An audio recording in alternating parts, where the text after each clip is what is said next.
Dans cette vidéo, on va voir la finale wa, donc qui s'écrit avec U et A. Donc on peut le voir comme une combinaison des finales OU et A qu'on a vu précédemment.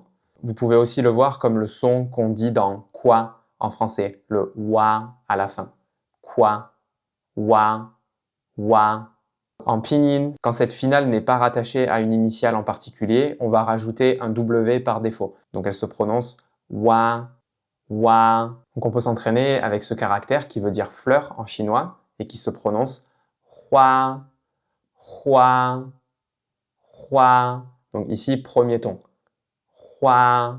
On a aussi le caractère qui veut dire brosser et qui se prononce schwa.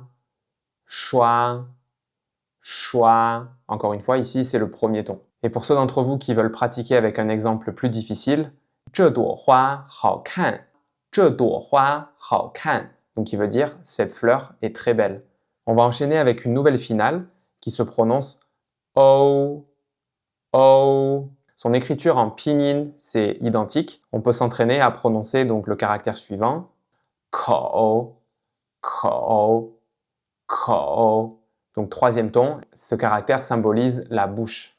Donc on a aussi le caractère O.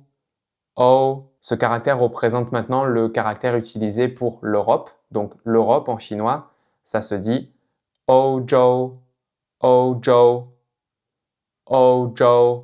Donc ici, deux fois le premier ton. Faites attention de ne pas confondre cette finale avec la finale wo qu'on a vue précédemment. Donc celle qu'on a vue précédemment, elle se prononce wo. Et celle qu'on vient de voir maintenant, elle se prononce o.